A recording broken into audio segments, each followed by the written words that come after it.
Ladies and gentlemen, the President of the United States, Donald J. Trump.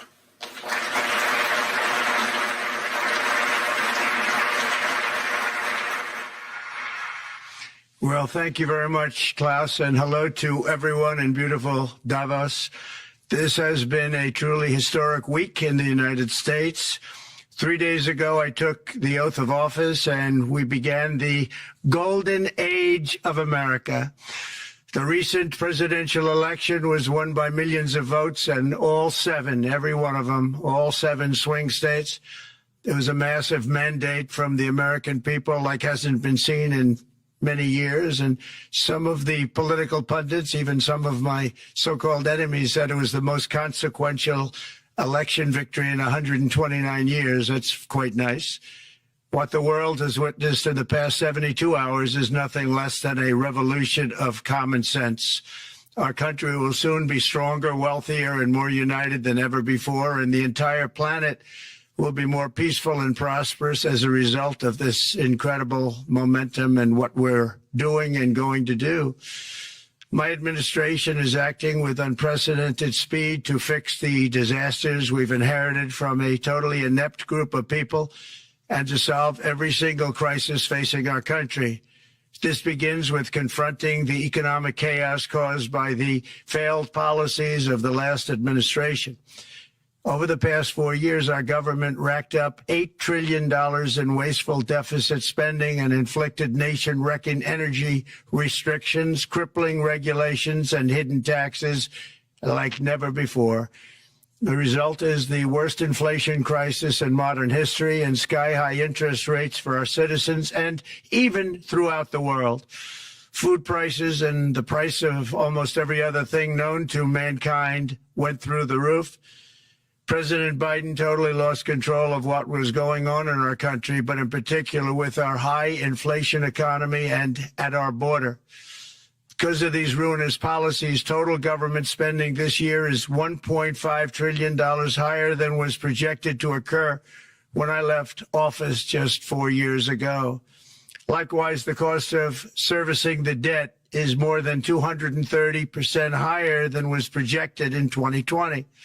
The inflation rate we are inheriting remains 50% higher than the historic target. It was the highest inflation probably in the history of our country.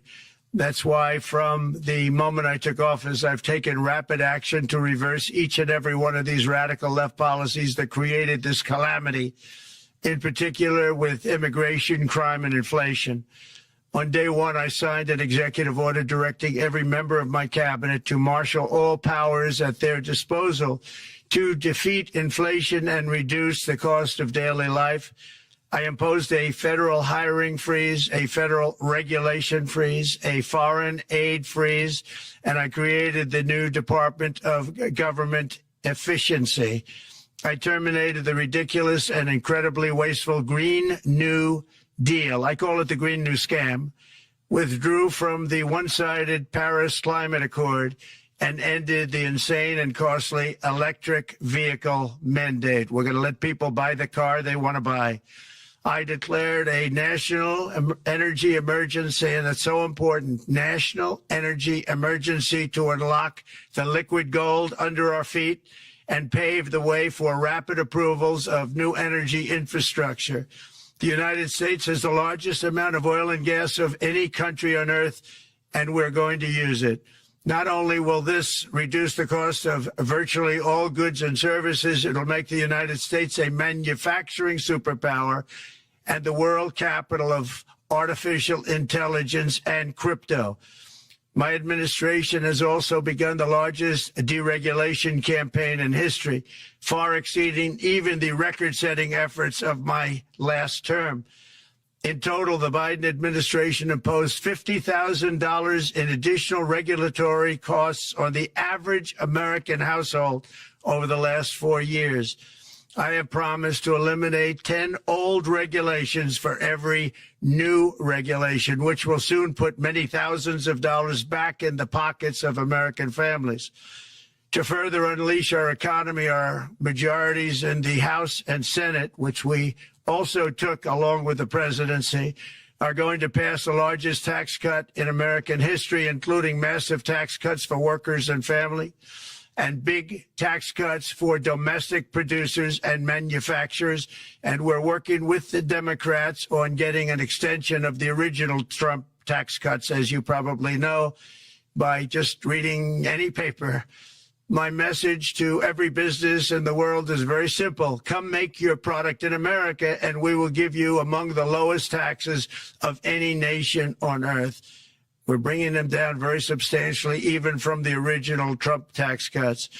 But if you don't make your product in America, which is your prerogative, then very simply you will have to pay a tariff, differing amounts, but a tariff which will direct hundreds of billions of dollars and even trillions of dollars into our treasury to strengthen our economy and pay down debt.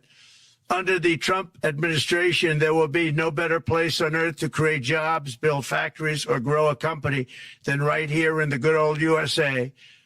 Already Americans' economic, you can see this, I think, maybe even in your wonderful, wonderful room that you're all gathered together, so many of my friends, but Americans, the economic confidence is soaring like we haven't seen in many, many decades, maybe not at all. Upon my election, it was just announced that small business optimism skyrocketed by 41 points in a single month. That's the highest ever. There's never been anything like that. SoftBank has announced between a $100 and $200 billion investment in the U.S. economy because of the election result. And just 2 days ago, Oracle, SoftBank, and OpenAI announced a $500 billion investment in AI infrastructure. Other companies likewise have announced billions and billions and billions, adding up to trillions of investment in America, in the United States. And it's also reported today in the papers that Saudi Arabia will be investing at least $600 billion in America. But I'll be asking the Crown Prince, who's a fantastic guy, to round it out to around $1 trillion. I think they'll do that because we've been very good to them. And I'm also going to ask Saudi Arabia and OPEC to bring down the cost of oil. You got to bring it down, which, frankly, I'm surprised they didn't do before the election. That didn't show a lot of love by them not doing it. I was a little surprised by that. If the price came down, the Russia-Ukraine war would end immediately. Right now, the price is high enough that that war will continue. You got to bring down the oil price. You got to end that war. They should have done it long ago. They're very responsible, actually, to a certain extent, for what's taking place. Millions of lives are being lost. With oil prices going down, I'll demand that interest rates drop immediately, and likewise, they should be dropping all over the world. Interest rates should follow us. All over, the progress that you're seeing is happening because of our historic victory in a recent presidential election, one that has become quite well known throughout the world. I think a lot of things are happening to a lot of countries. They say that there's light shining all over the world since the election, and even countries that we aren't particularly friendly with are happy because they understand what there is a future and how great the future will be. Under our leadership, America is back and open for business. And this week, I'm also taking swift action to stop the invasion at our southern border. They allowed people to come in at levels that nobody's ever seen before. It was ridiculous.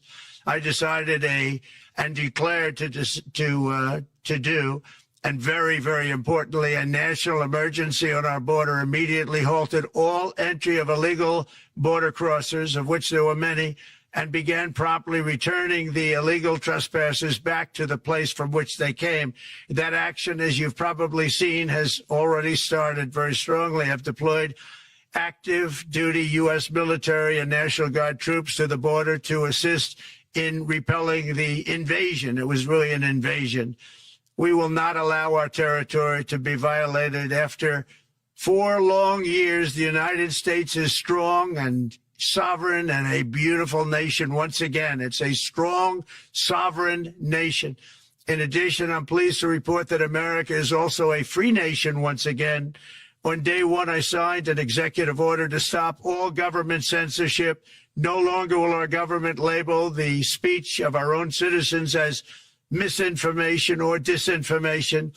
which are the favorite words of censors and those who wish to stop the free exchange of ideas and, frankly, progress.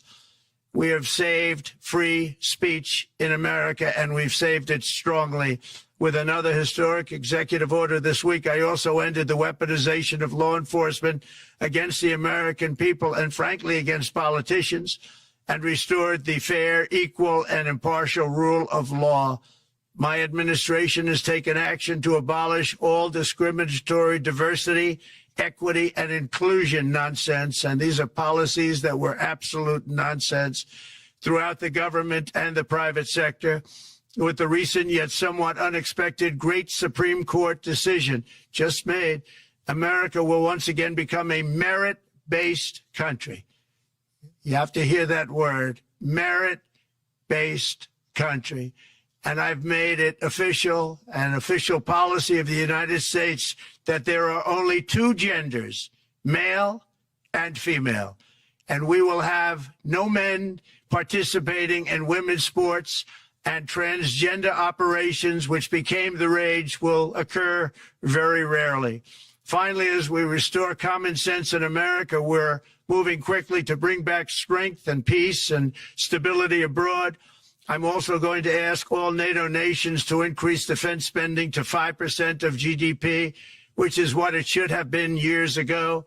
It was only at 2%, and most nations didn't pay until I came along. I insisted that they pay, and they did, because the United States was really paying the difference at that time, and it was unfair to the United States. But many, many things have been unfair for many years to the United States. Before even taking office, my team negotiated a ceasefire agreement in the Middle East, which wouldn't have happened without us, as I think most of the people in the room know. Earlier this week, the hostages began to return to their families. They are returning, and it's a beautiful sight, and they'll be coming in more and more. They started coming back on Sunday. Our efforts to secure a peace settlement between Russia and Ukraine are now hopefully underway. It's so important to get that done. That is an absolute killing field. Millions of soldiers are being killed. Nobody's seen anything like it since World War II. They're laying dead all over the flat fields. It's a flat field farmland. And there's millions of Russians and millions of Ukrainians, and nobody's seen anything like it since World War II. It's time to end it. And here in America, we have big events coming up. Next year, we have the 250th anniversary of America's founding. I'm so honored to be president during that. That's been a big event. They've been talking about it for 10 years. We also have the World Cup, and I understand Gianni's in the room. Infantino, he was very instrumental in helping us get it. He's there with you someplace, I think, and I want to thank him for that. And then we have the Olympics coming up, which I was instrumental in getting also in my first term. And who would have known that by skipping a term, I would get the Olympics? I was upset. I said, you know, I got the Olympics to come and I won't be president. But it turned out through a stroke of luck, or whatever you might call it, that I'm going to be president during the World Cup and the Olympics and the 250th anniversary. So that's going to be three big events. And we've accomplished more in less than 4 days. We have really been working 4 days than other administrations have accomplished in 4 years. And we're just getting started. It's really an amazing thing to see, and the spirit and the light over our country has been incredible. Under the last administration, our nation has suffered greatly, but we're going to bring it back and make it greater, bigger, stronger, better than ever before.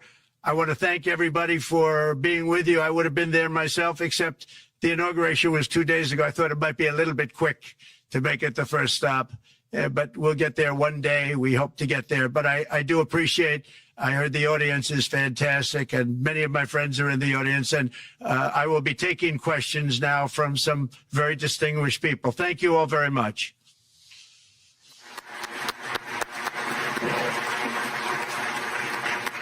Thank you very much, Mr. President, for that very powerful speech. And I think you could hear the applause all the way from Davos to the White House. But next year it will be even better, because then you can get the applause here in Davos. So we wish you welcome to our village next year. We hope to see you. Thank you very much. So We also know, Mr. President, that you open up for interaction here. We have a great panel with some of the most distinguished business people in the world.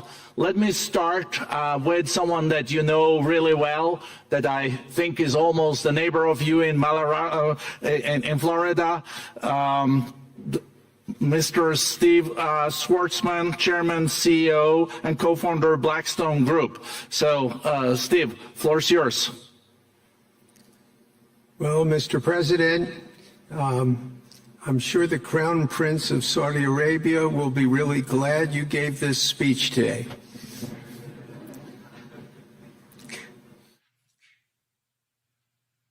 You've had the busiest 4 days that anybody can imagine, and congratulations for that. My question is about some of the things I've observed here at Davos. It's a terrific forum. I've met lots of people, as usual. I think I've been here 30 years. And a lot of the European business people have expressed enormous frustration with the regulatory regime in the EU, and they attribute slower growth rates here because of the numerous factors, but especially because of regulations. And you've taken a completely different approach in this area. And if you could explain the theory of what you're doing, how you're going to do it, and what you expect the outcome to be, I'd appreciate it. Well, thank you very much, and congratulations, Steve. You're a friend of mine, but on a great career. You have had an amazing career, and it continues. I just want to congratulate you. Very inspirational to a lot of people. I want to talk about the EU, because you mentioned specifically that I've also had a lot of friends and leaders of countries. I've gotten to know them all my first term and a little bit during this period of 4 years, and know them well, like them a lot, but they're very frustrated because of the time everything seems to take to get approved, environmental impact statements for things that you shouldn't even have to do that, and many, many other ways that it takes. And I'm going to give you a quick little example. In the private life, my beautiful private life, before I had all these things happening, the world is a little different. I had a nice, simple life. You knew that. But when I had that simple life, I did projects. And I had a big project in Ireland. And it had to get approval on something that would have made it even better. And I got the approval from Ireland in a period of a week. And it was a very, very efficient, good approval. And they informed me, though, the problem is you're going to have to get it from the EU, and we think that'll take 5 to 6 years. And I said, you have to be kidding. And this was before politics. And I said, wait a minute, it's not that important. I don't want to go 5 or 6 years, but it would have been a big investment. It would have been nice, and it would have been good for the project. And I sent the people to the EU to see if they could speed it up, and basically it was a 5 or 6 year wait just to get a simple approval that Ireland gave me in a period of literally not much more than a week. And I realized right then, that was the first time I really was involved with the EU, but I realized right then that's a problem, and I didn't even bother applying to do it. Or if I did, I pulled it very quickly. I have to be very accurate because I don't want to be criticized. He did apply, actually. No, I want to be very accurate. So I don't think I did, but if I did, I pulled it very quickly. It was just something you couldn't wait 5 years or 6 years to get an approval. So a lot of, in a very big business sense, a lot of people are claiming that's the problem. From the standpoint of America, the EU treats us very, very unfairly, very badly. They have a large tax that we know about, and a VAT tax, and it's a very substantial one. They don't take essentially don't take our farm products, and they don't take our cars, yet they send cars to us by the millions. They put tariffs on things that we want to do. Like, for instance, I think they actually, in terms of these are non-economic or non-monetary tariffs, and those are very bad, and they make it very difficult to bring products into Europe, and yet they expect to be selling, and they do sell their products in the United States. So we have, hundreds of billions of dollars of deficits with the EU, and nobody's happy with it, and we're going to do something about it, but nobody's happy with it. So I think the EU has to speed up their process. Friends of mine that are in some of the nations within the EU, great people, they want to be able to compete better, and you can't compete when you can't go through the approval process fast. There's no reason why it can't go faster. So, I'm trying to be constructive because I love Europe. I love the countries of Europe, but the process is a very cumbersome one. And they do treat the United States of America very, very unfairly with the VAT taxes and all of the other taxes they impose. One other, just to finish up, I got a call from the head of a major airline, one of the biggest airlines in the world, and he said, "Sir, could you help us? What? Landing in Europe is brutal. They charge us fees for everything, and it's so unfair." I said, "How does it compare to China?" He said, it's much worse. And the other thing, as you know, they took court cases with Apple, and they supposedly won a case that most people didn't think was much of a case. They won 15 or 16 billion from Apple. They won billions from Google. I think they're after Facebook for billions and billions. These are American companies, whether you like them or not. They're American companies, and they shouldn't be doing that. And that's, as far as I'm concerned, it's a form of taxation. So we have some very big complaints with the EU. Thank you. Thank you very much, Mr. President. We'll now go to one of your friends in the EU, Patrick Pouyanné. He's the chairman and CEO of Total Energies. I guess you have a question ready, Patrick, for the president. Mr. President, as we understand, energy is at the top of your agenda, and it's an honor for me to represent the energy industry tonight in this panel. Total Energies is indeed the fourth largest oil and gas and electricity company in the world. I will not ask you a question about the oil price. It's quite clear what you expect from us. I will go to gas more. And our company is the largest #1 exporter LNG from the US company. We are a strong contributor to, and we invest in a mammoth LNG projects in Texas, $20 billion. It's far from 200, but it's $20 billion. And we contribute with that to security of supply to Europe as we export this LNG to Europe. Some experts fear that if there are too many projects developed in the US on LNG, this could have an inflationary impact on the US domestic gas price. And they recommend a pause on these projects. I would ask you the following question: what are your views about such a pause on investments on LNG in the US? What would happen if you would observe an increased domestic gas price because of these exports? And final question, which is important for Europe: would you agree to guarantee security of supply of US LNG to Europe? Well, on the last part of your question, yes, I would. I would make sure that you get it. If we make a deal, we make a deal, you'll get it.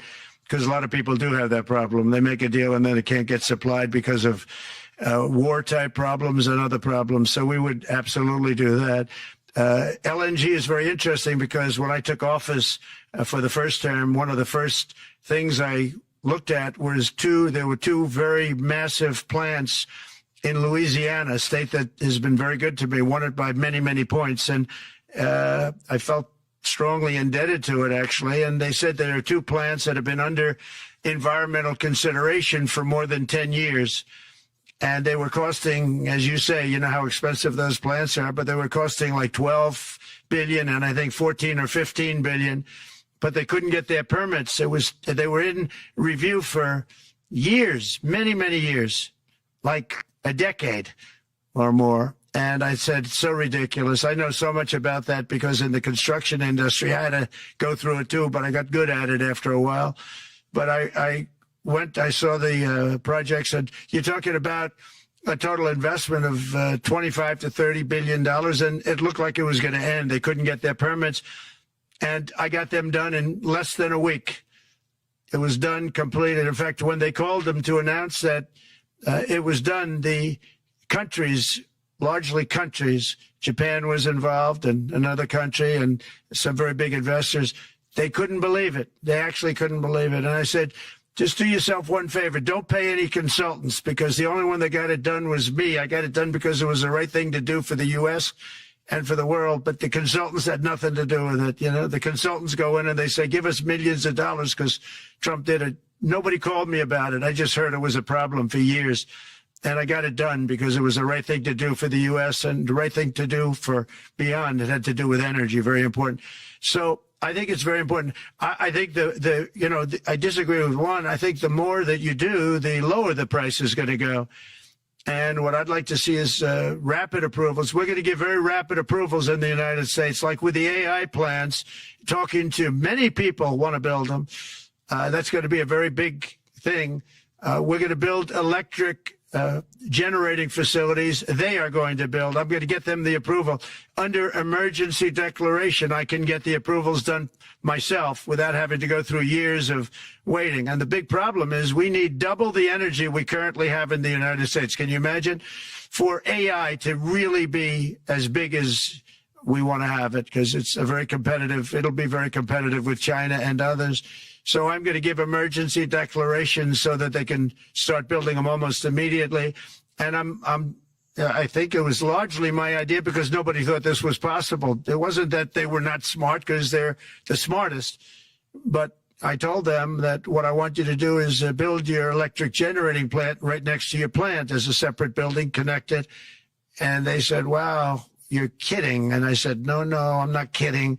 You don't have to hook into the grid, which is old and, could be taken out. If it's taken out, they wouldn't have any way to get any electricity. So we are going to allow them to go on a very rapid basis to build their plant, build the electric generating plant. They can fuel it with anything they want, and they may have coal as a backup, good, clean coal, If there were a problem with a pipe coming in, as an example, you're going with gas, oil or gas, and a pipe gets blown up or for some reason doesn't work, there are some companies in the U.S. that have coal sitting right by the plant so that if there's an emergency, they can go to that short-term basis and use our very clean coal. So that's something else that a lot of people didn't even know about, but nothing can destroy coal, not the weather, not a bomb, nothing. It might make it a little smaller, might make it a little different shape, but coal is very strong as a backup. It's a great backup to have that facility, and it wouldn't cost much more money. And we have more coal than anybody. We also have more oil and gas than anybody. So we're going to make it so that the plants will have their own electric generating facilities attached right to their plant. They don't have to worry about a utility. They don't have to worry about anything. And we're going to get very rapid approvals. Thank you. Thank you so much, Mr. President. We'll now go to another CEO that you know very well, Brian Moynihan, the CEO and Chair of Bank of America. Good afternoon, Mr. President, and congratulations, and obviously an eventful week for you and your family. If you remember 5 years ago, you came here and we walked among 150 CEOs from all over the world, and you engaged with them about your policies and your procedures. This year you're not here, and yet this week was eventful from the orders that you mentioned earlier, literally a wave of orders coming out on immigration, on trade, and many other matters. And so as a representative of the United States here, we got a lot of questions about what does all this mean and how would the president square this with his clear focus on growth, prosperity, market growth, stock market growth, a good bond market, in bringing down prices. So how do you think about the impact of all these orders and how fast they come out, and how you're going to balance them with that scorecard of being successful in both continuing GDP growth, bringing down inflation, and also having a good stock price appreciation for the American citizen? Well, I think it's going to actually bring down inflation. It's going to bring up jobs. We're going to have a lot of jobs. We're going to have a lot of companies moving in. You know, Brian, we're at 21%. It was at 40%, and I got it down to 21%, the corporate tax. And it was actually, if you look at state and city, it was in many cases much higher than 40%. I got it down to 21%. And now we're going to bring it down from 21 to 15% if, there's a big if you make your product in the U.S. So we're going to have the lowest, just about the lowest rate. It'll be, the 21 is on the low side worldwide. The 15 is about as low as it gets. And by far the lowest of a large country, a large, you know, rich, powerful country by far, not even a contest. So we're going to bring it down to 15% if you make your product in the USA. So that's going to create a tremendous buzz. We're also probably going back to the 1 year deduction where we deduct, you know, we did that originally, and that was amazing what the impact that had, the 1 year deduction, which built up over a period of time and then it expires. But we're going to go back to that when we do the renewal of the Trump tax plan. We have to get Democrats to approve it. But, you know, if the Democrats didn't approve it, I don't know how they can survive with about a 45% tax increase, because that's what it would be. And so I think they're going to do. We've been working along with them pretty well. I think it's very hard for a political group to say, let's charge people 45% more. So I think we're in good shape. But we're actually doing a reduction for business and small businesses where you're going to bring it down to 15%, which is really something. And by the way, speaking of you, and you've done a fantastic job, but I hope you start opening your bank to conservatives, because many conservatives complain that the banks are not allowing them to do business within the bank. And that included a place called Bank of America. This they don't take conservative business. And I don't know if the regulators mandated that because of Biden or what, but you and Jamie and everybody, I hope you're going to open your banks to conservatives, because what you're doing is wrong.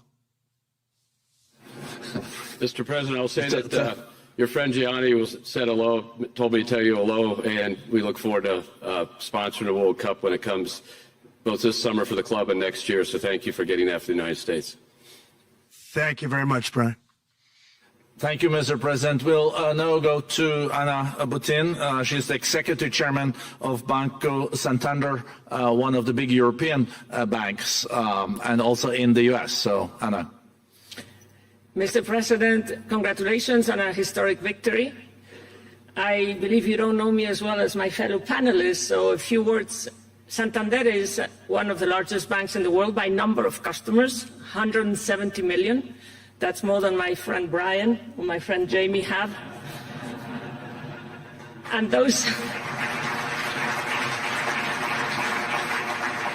They fixed the regulation. That's coming, that's coming. That was cheeky. We're a big investor in the United States. We have many million customers, 12,000 employees. We're one of the largest auto lenders. And we recently launched a fully digital bank called Open Bank. We strongly believe banks have a pivotal role in the economy, and we can accelerate growth and help many more customers. That's what we're doing in the United States. So, as Brian pointed out, we very much welcome your focus on deregulation and reducing bureaucracy. So my question is, what are your priorities in this regard, and how fast is this going to happen? Thank you very much. I think it's going to, thank you and congratulations. I know very much about your bank, and you've done a fantastic job. Congratulations. We are going to move very quickly. We've moved very quickly. We've done things in the last 3 days that nobody thought were possible to do in years. And it's all taking effect. It's going to have a huge impact on the economy, a huge positive impact. Money was being wasted on crazy things. I mean, the Green New Deal was such a total disgrace, how that was perpetrated. And it was conceived of by people that were average students, less than average students, I might add, and never even took a course in energy or the environment. It was just a game. Remember, the world was going to end in 12 years? Remember that? Well, the 12 years has come and gone. It was going to end. It was going to all foam into earth. But, you know, the time has come. These people, and they really scared the Democrats large. I can't say the Republicans. The Republicans maybe could have fought harder to stop it, but it's been a tremendous waste of money. You know, during my 4 years, we had the cleanest air, we had the cleanest water, and yet we had the most productive economy in the history of our country. We had the most productive economy until COVID came. We had the most productive in the history of our country by far, and actually, you can look worldwide. We were beating everybody from China to everybody else. So, and we think we really now, with what we have learned and all of the other things that have taken place, we think we can even far surpass that, actually far surpass it. But we do, one thing we're going to be demanding is we're going to be demanding respect from other nations. Canada, we have a tremendous deficit with Canada. We're not going to have that anymore. We can't do it. I don't know if it's good for them. As you probably know, I say you can always become a state.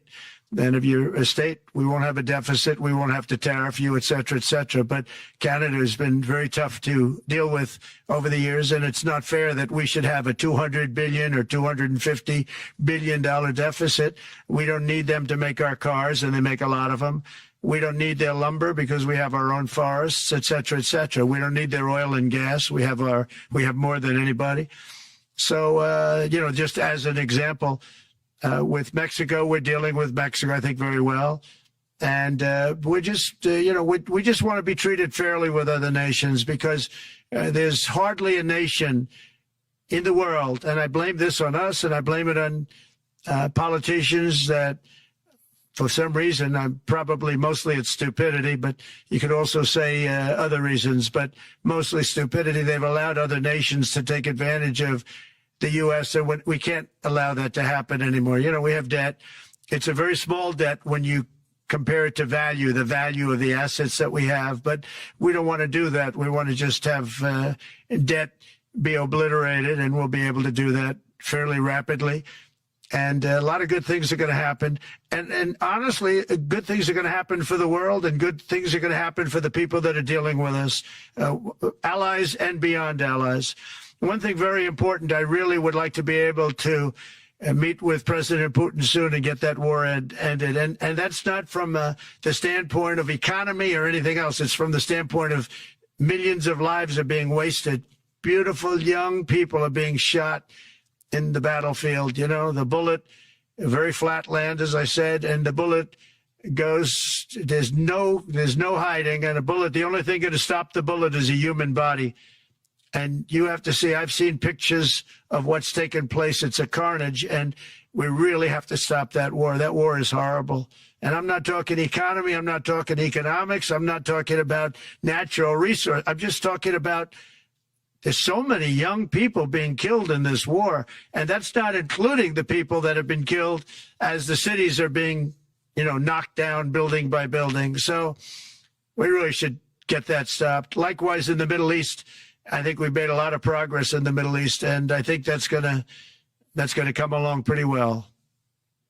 Thank you. Thank you, Mr. President. So we know that the most consequential relationship in the world is between the U.S. and China. U.S.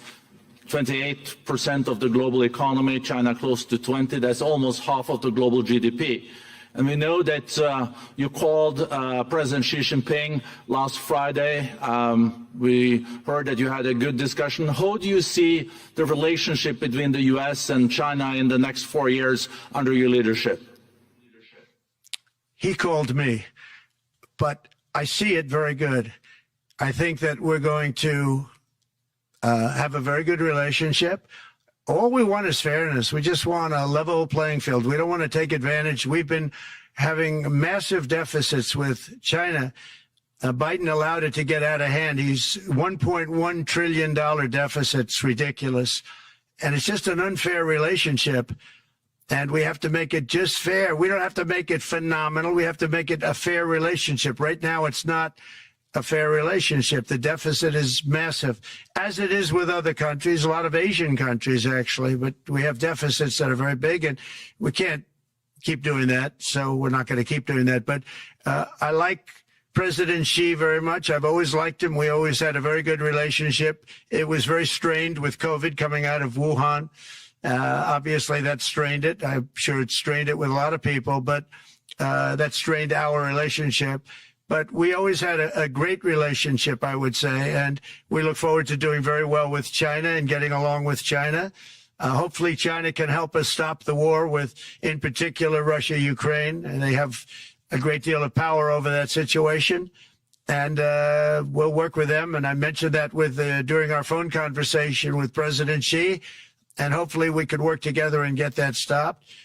We'd like to see denuclearization. In fact, with President Putin, prior to an election result, which was frankly ridiculous, we were talking about denuclearization of our two countries, and China would have come along. China has a much smaller right now nuclear armament than us, or field than us, but they're going to be catching it at some point over the next 4 or 5 years. And I will tell you that President Putin really liked the idea of cutting way back on nuclear. And I think the rest of the world, we would have gotten them to follow. And China would have come along, too. China also liked it. Tremendous amounts of money are being spent on nuclear. And the destructive capability is something that we don't even want to talk about today because you don't want to hear it. It's too depressing. So we want to see if we can denuclearize, and I think that's very possible. And I can tell you that President Putin wanted to do it. He and I wanted to do it. We had a good conversation with China. They would have been involved, and that would have been an unbelievable thing for the planet. Mr. President, when you're back here in Davos next year, will there be then a peace agreement with Ukraine and Russia by then? Well, you're going to have to ask Russia. Ukraine is ready to make a deal. Just so you understand, this is a war that should have never started. If I were president, it would never have started. This is a war that should have never, ever been started. And it wasn't started during there was never even talk about it. I knew that it was the apple of President Putin's eye, but I also knew that there was no way he was going in, and he wasn't going to go in. And then when I was out, bad things happened, bad things were said, a lot of stupidity all around, and you end up with what you have. Now you have all these bombed out cities. They look like demolition sites with many people killed. I think the thing that you'll see about Ukraine is that far more people have died than is being reported.